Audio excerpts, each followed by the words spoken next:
Hello, everyone. I'm Glazer of Snap Judgments, the official Marvel Snap Zone podcast, and welcome to Snap Take. Today's video will feature two brand new decks from one we found on Twitter that had Infinite, and one from a fellow content creator who has been using this to farm Infinite tickets in Conquest mode. Both decks are fantastic. One is a Thanos deck, one is a Shuri deck. It feels like the meta is 3 months ago. I'm not sure these are quite at the top of the meta. They're not as good necessarily as the very best deck, which I think right now is either Bounce or Lockjaw Evolutionary, but they're right there with them. These decks can compete with good play. They can beat anything. So we're going to take a look at these two decks. They're really different creations. What we do on this channel is we find you these decks that opponents won't necessarily know exactly what you're playing and what you're doing. And so because of this, they're going to have a really, really hard time playing around you. You get the benefit of, by subscribing here, 2 decks every day that opponents don't know so that you can farm them for cubes. No offense to the bigger creators, KM Best, your TLSGs, your Cozies, excellent players, excellent deck builders, but they post a deck and everyone in the game is playing it as soon as you get on ladder, right? You jump into a game and you're going to see that deck. So you know it card for card. The decks we feature here, we get them to you fast, we get them to you before anyone else realizes they exist. Okay, before we go any further though, we have a big giveaway. We are doing the biggest, as far as I know, giveaway in the history of the game this month. We're giving away Phoenix season passes.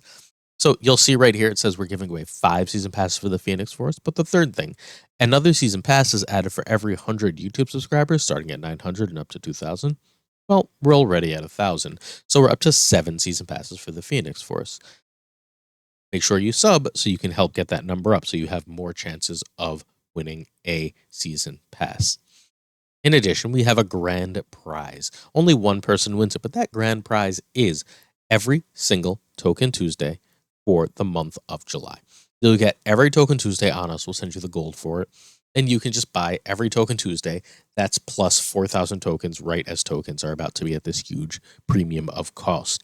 It's a great, great deal. All you have to do is subscribe, go to our Twitter, like and retweet the announcement, and reply in the comments with one content creator you'd like to see on our podcast. If you're looking for that podcast, it's called Snap Judgments Podcast. It's on every single podcatcher that we could think of, that we could find: Apple Podcasts, Google, Spotify, etc. It's also on the Marvel Snap Zone YouTube. Every new episode goes live. We're recording tonight. We're going to go over the top 10 decks in Marvel Snap right now with your friend and mine, the legendary Den, the main creator of Marvel Snap Zone. Speaking of podcast guests, we will have next week's guest. We're going to have Nerf Herder and Drewberry on. Drewberry is a phenomenal content creator. You've seen him on YouTube. His page will be linked in the description below, in addition to the tweet to join the contest. He has been playing this Thanos deck. Recent changes to the meta have made this the way Thanos works best, I believe. I was going to highlight a different Thanos deck, and I played a few games with each, and I think this one is significantly stronger. I do have one change suggestion. We'll talk about that in a minute. First and foremost, this deck benefits from Spider-Ham. Spider-Ham, taking out a big threat of the opponent, is an absolutely stellar way to win games. A lot of the Lockjaw Thanos builds are still not playing Infinite, and so you get to hammer, especially if you see it early, hammer their hull, keep it to a lower strength. Hammer and Abomination, hammer and Iron Man against Bounce. All of these are potentially game-winning plays. Most of the rest of the deck is your standard Zoo deck. We've got Ant-Man, Khazar Blue Marvel, and the stones for the Zoo plan. That's a good way to go wide and put a lot of power on the board. Ideally, you're cheating some of this out with your Lockjaw, right? So you go wide using Khazar Blue Marvel and Ant-Man, and at that point, you need to read your opponent.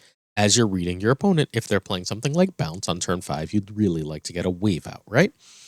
And if not, you can just start throwing things into Lockjaw to try and cheat out the biggest thing you can, which leaves you a second big thing, ideally Thanos Magneto, but sometimes Giganto, to play on the last turn. The only card that doesn't go directly to either of these plans, Jeff is just a card you can pull out of Lockjaw or put into Lockjaw with ease, but The only other card that's not that doesn't go with either of these plans is armor.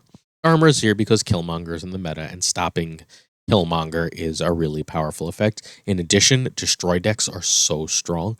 Having a quick, easy answer that shuts down their destroy.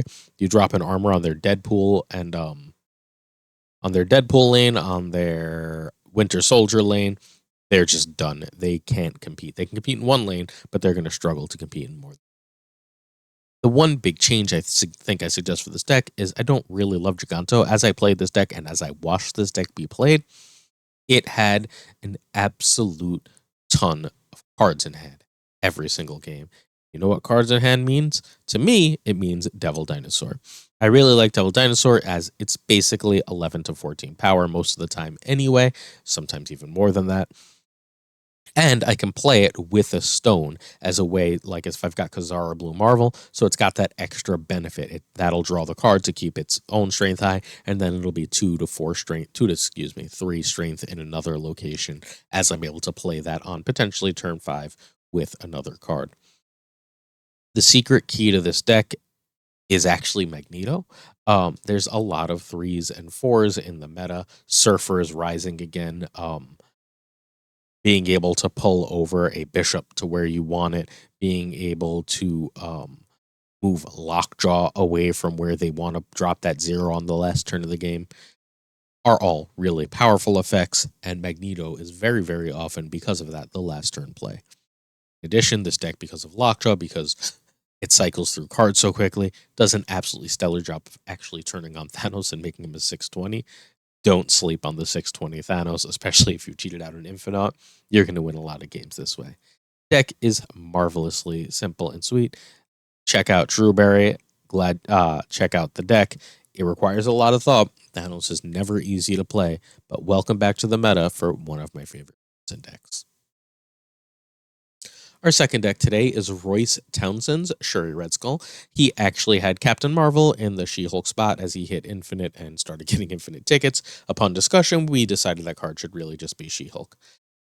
This is going to be the deck of the day over at Marvel Snap Zone, an article I write every weekday in conjunction with this video. So if you'd like to check it out right around the time this video goes live, that article will also go live. This is Shuri Red Skull with a twist. First and foremost, Red Skull was buffed recently. That's the single biggest reason this deck exists again in this form. A 14 power Red Skull, especially after Sauron, becomes 28 power with Shuri. 28 power is a freaking lot, right? Especially with no real downside. If you can copy that with Taskmaster, you usually win the game. This is very simple and obvious, right? The other things this deck does, though, are part of what makes it really sing. There's also the play of Shuri skip on 5 and then play She-Hulk and Taskmaster. That's 18 power across 2 locations. You might say only 18 power, but let's be serious. It's more than it seems, especially if something like the Kiln has come up and you were able to get, like, I don't know, a Maw and Lizard in there, and so you've locked the Kiln down or whatever location that is similar. You can then just drop both of those in one lane because you're going to lose priority at that point. So dropping 36 power in one lane basically guarantees you the win. There's a reasonably similar play. You can't do it in one turn. It's across 2 turns of Shuri into Typhoid Mary into Taskmaster, which is 40 power across the last 2 turns. Still an awful lot. You can also Shuri something smaller, especially after a Sauron. That Ebony Ball as a 114 is silly. Lizard as a 210 is. Zeros here as a backup plan for when you don't see Sauron. Sauron is actually super important to this deck. You'd really like to get armor down, but everything else is benefited or unaffected by it. 0 is a nice way to get an early Maw, Lizard, or Typhoid Mary out. You're very rarely going to be able to 0 that Red Skull because of when in the game. Finally, the real spice of this deck, the only card America Chavez is your consistency engine. Sauron's really important. Shuri's really important. Those are your win conditions. America says, I see my win conditions. Play those cards. There's an argument, and I'm going to just say this straight up. There's an argument that could be Arnim Zola. Feel free to test that out if you are so inclined. The last card that's really important, though, is Kitty Pryde. Kitty Pryde every turn is just so freaking strong. You can go Kitty on 1, right? Um, then you basically, if you're not seeing Sauron, you go something like Kitty into 0 on 2. Then you play Lizard into Kitty on 3. And at that point on 4, you're playing like Sauron and Kitty because you haven't, if you don't see Shuri, right? And if not, then you're just dropping Kitty and whatever other cheap card you found if you didn't see Sauron. Now, you've got a reasonably big Kitty, right? On turn 5, you can Shuri Kitty, and on 6, you can play Kitty and Taskmaster. It's a nice way to get 20 power on the board. That is not the main plan of the deck, but it's fundamentally an extra cheap way of getting that Taskmaster Red Skull combo off. There's also just like Shuri Kitty into Kitty Red Skull as a powerful play. These are really, really just nice ways of getting a lot of power on the board. This deck is really powerful. I think it beats almost everything. It beats the standard Lockjaw decks. It struggles with my version, the version I called the best deck in the game last week. I still think it might be. It's got like a 60+% win rate with like a 0.6 Q rate, but a lot of that could just be that people don't know it because, again, decks I've created aren't played as much as of right now. I'll throw the link to that one in the description as well. It beats the regular Lockjaw decks. It beats and it beats basically everything else. It struggles a little bit with bounce. Bounce just can go over the top. You really, really, really need to. If they don't see like an early Kitty, you can win that game, right? But if they're going to see Shang and Iron Man and Kitty, you're in trouble. Everything else in the game, though, this just says, okay, I'm taller. And even in that Kitty matchup, it's often going to come down to a 50-50 where you're both guessing where the other is playing. And if you manage to go big in the right spot, and they don't go big in the third spot, you win the game. So this is one of the most powerful decks in the game. You should try it out. All right, that's today's video. I'm off to write the article about this exact deck. Thanks for watching. Hope you check out the article. Hope you subscribe, and see you tomorrow for another Snap Take. Peace.